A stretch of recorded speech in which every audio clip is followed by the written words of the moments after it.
আল্লাহ অহংকারকারীকে পছন্দ করে।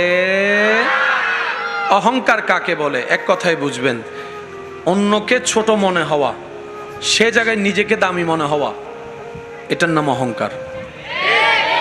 আত্মমর্যাদা, আত্মসম্মান আর অহংকার এক জিনিস নয়। ইসলাম বলে আত্মসম্মানও থাকতে হবে, অহংকারও করা যাবে না।